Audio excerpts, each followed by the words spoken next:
All right. So, how to not destroy your new real estate career before it's even begun. So, With 3 examples. with three examples. So, I'm Derek Barnadoe here at Solid Source. I'm Demo Dalianis at Solid Source, and today we're going to discuss that. Welcome to the Real Estate Game Plan Podcast, where we bring you inspiration, actionable steps, and knowledge to build your game plan to take your real estate business to the next level. My name is Demo. And I'm Derek, and we are licensed real estate brokers and your hosts for this podcast. Let's get started.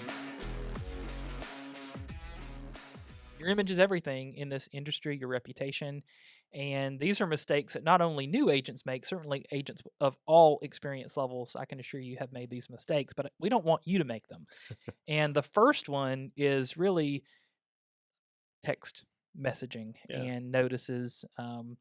As an agent, and we live in a digital society, all of us text. It can be a great form of communication, not always the best form of communication in a real estate transaction, especially when it's delivering notice from a buyer or a seller. Technically, demo text is not a formal means of communication of notice in the GAR contract anyway. hmm But the example that I will share with you is where a buyer's agent makes an offer to purchase a property, and the listing agent happened to be newly licensed, but sent a text back to the buyer's agent.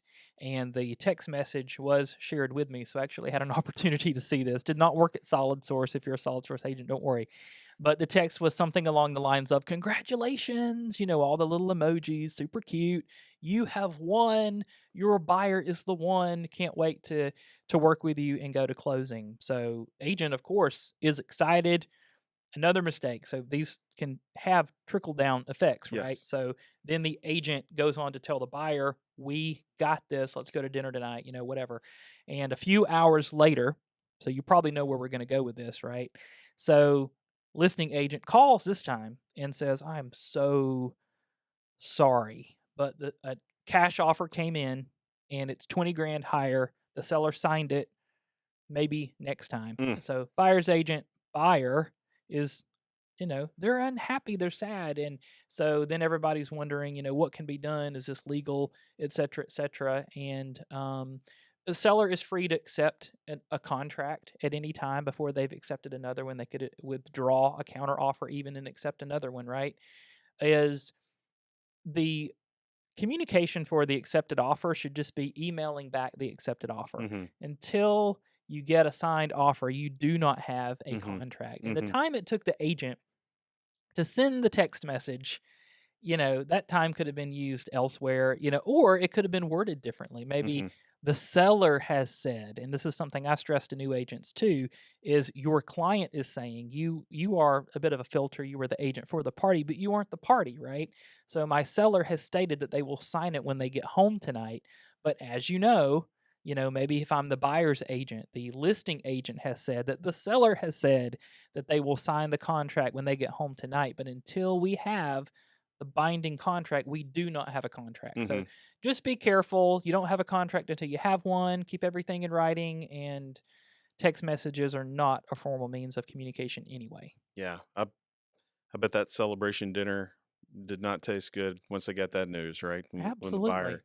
So yeah, I mean, great points. Text is not notice, and then like you were stating, the agent who is sending that notice is also putting themselves in a bad spot, right? Because now, if we're talking about reputation in the industry, now that agent who they told, hey, your client won the deal. Now they're coming back and their seller saying, well, no, we found this in the steps, or we saw this thing that we couldn't really focus on because like you said they were in the car or doing something else, and they were briefly reading over it. So in writing. In writing, and it's Signatures in writing, right? absolutely, absolutely in writing, or we do not have a contract. And it's hmm a small world. What's going to happen when that buyer's agent sees another listing by that listing agent? hmm It's just not the way you want to make your debut or the reputation that you want to have for sure. Certainly. So text can be great. It can be great with clients, with setting up showings, with all of those type things. And speaking of setting up showings and having that happen, Derek, let's lead into number two. Let's do so. And this again, New agent mistake. New agents are definitely not the only ones that do this, but when we make an appointment, so let me start this way maybe. When we go to show a property, how do I show a property? Most properties are going to require an appointment. We look in the MLS to see what the showing instructions are to know if the home's vacant and we can show it any time, which is one thing. If it's vacant and you can show it any time, then no big deal, right? But most of the time, we're going to make an appointment, which means that a seller is going to generally go out of their way to make their home picture perfect, first Mhm. impression ready. The agent is also going to do their part. And so they are super excited about the showing. And so you're in the car with the buyer. If you're in the car with the buyer, most agents these days are going to meet them there. But for whatever reason, buyer comes into the community and they realize right off the bat, ooh, this is maybe not the area that I thought I was going to be in. Maybe it's a little bit too far from work Mhm. or whatever area I like to shop in. Maybe it's on a And hill, maybe it's in a maybe valley, you couldn't tell from the pictures, who tons of things, knows? right? Who knows? And you don't want to see the house. And Mhm. so then the buyer calls you and says, I don't even want to go in. Mhm. Um, Communication is so important because at least cancel the showing. At that point, Mhm. if you're pulling into the neighborhood, I would venture to call Mhm. the other agent and just say, "Look, I'm so sorry, but my buyer is saying they don't want to go in the house." You can't make your buyer see a house they don't want to see, Mhm. right? A lot of times, you will go ahead and see the property anyway because you don't ever know. Maybe that first impression you had of that neighborhood or whatever, Or the front of the house front of the once you got house, there or you something. go in the house and you realize maybe this is the perfect one for you. So in a lot of cases, you're going to go ahead and go in. But if you cannot, at least cancel the showing. At least let the other agent know because Mhm. if you don't communicate at all, Mhm. ooh, that's not going to make a good impression. Yeah, definitely, Derek. And it kind of brings up something else that we hit on in a lot of our training is when you're showing those buyers, when you're getting the list of properties that they want to see, or ones that you send to them, and they say that looks great. Let's set up a showing. A lot of times, as the agent, you can do a lot of homework before they even get in a car. You get in a car, you drive out to the property, and figure out they don't even like the elevation, or there's a power line behind there, or whatever, right? And one of the most useful tools for that is Google Street View, Google Maps. You can zoom in and out. There's a rock quarry right behind the neighborhood, or it's right off of the interstate, and they're looking for a quiet place. Pull it up on Google Maps. Let them pull it up. If there's a street view available, look at that. Be able to listen to your clients of what they want. Take that information and you look at the Google Street View or the Google Maps and say, wait a minute, I know you don't want to live at the front of the neighborhood, or be beside an airport, or have this noise from here, or live lower than the street level, or whatever the case is. You've done that homework. Now you've saved the seller from getting their home prepared, the listing agent from getting excited, the buyer driving there, you driving there. A lot of people are affected in one showing, and we want you to do that because your client will also appreciate that. Thank you, because we were going to go look at that property. Thank you because of this and that. And so, it saves time, but it also, again, back to the professionalism which we're encompassing in this discussion. That really helps that as well. So keep that in mind. Absolutely. And our third example really deals with writing offers and special stipulations. And just be careful not to get in a hurry and write your own special stipulations.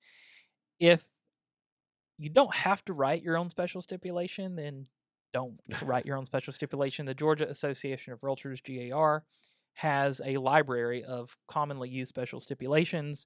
We also have, if you are a solid source agent, we have a solid source library with the trending special stipulations that we know about, the gap clause and so forth are going to be their escalation clause. Those are stipulations that have been written by our attorneys, Hmm.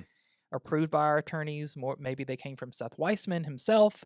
So those stipulations are going to be healthy enough. They're going to be include enough information to protect everybody. Hmm. When we get in a hurry and we write things, and I've done separate videos on this too, kind of talking about it, but buyer agrees to pay the difference between the purchase price and the appraised value. Period. That's it.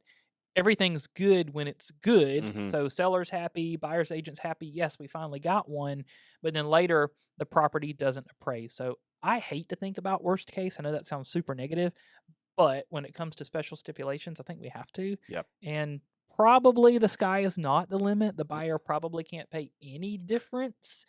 So you probably want to have a cap there. And just one more thing is whatever your cap is going to be, if you're using an appraisal gap, maybe it's $15,000. The buyer should be able to back that up with Mm, proof of funds. mm. Yeah, good points, Derek. Yeah, I think maybe sometimes it's the fact that maybe we aren't familiar with what all special steps are already pre-written. True. Sometimes it's like, oh, they haven't thought of this, but there are a ton of them in there. Yes. And then also, like you said, we have in-house attorneys here, along with preferred closing attorney Weissman Law Firm. So you're covered. Never feel like you have to, or maybe it's the first time that that special step has ever needed to be written. Check the library first. Check the library. Make sure you, really look through there and see if it's something that's already there. And then if you need to, reach out to us. But like Derek said, uh, I would avoid it at all cost. Personally, I would never ever write a special step that was invented by me, and I don't care how short or great I felt about it, and thought it was just a few words, but most of them, if not almost all of them, that you will ever really need are already written out. Yeah. And if you're a new agent watching this video, or maybe even in another state, and you're wondering, well, why are they harping so much on special stipulations? Our contract is set up, the GAR contract, leading contract here, to state that special stipulations are king. Mm, So special stipulations prevail over everything else except an amendatory clause in an FHA or VA exhibit. So what you put in special stipulations is going to trump everything else. And so that's one reason too why I instruct agents to not to reiterate something that's already in the contract, mhm, because if you word it a little bit differently, then you could change the meaning. And as agents, we're filling in blanks, we're adding special stipulations, but we aren't attorneys, mhm. most of us, so we just want to be super careful. Certainly, certainly, great points. Anything else to add to that top three? No, I think those are really good, but I think they're great tips for, again, for new agents, but certainly agents of all experience levels make those mistakes. But I will say, as a new agent, if you make it, and it just seems like a lot of times as a new agent, your first deal is going to be with an agent that has more experience than you, Hmm. and you just don't want to be the one to make those mistakes or come off super green, Hmm. because it can impact those negotiations in that deal. Certainly. So, side note for new agents, knowing the contracts, knowing the things we talked about here today, are really going to set you up for success. But just thinking about it from the professional side, like we've talked about today, we're here for you. If you have any questions, leave us any comments or suggestions on items that we might be able to help you with as a new agent specifically. And thank you, Derek. Absolutely, thank Thank you. you. You've been listening to the Real Estate Game Plan Podcast. Don't forget to like and subscribe on YouTube and leave us a 5-star review on your favorite podcast platform. Thank you for listening.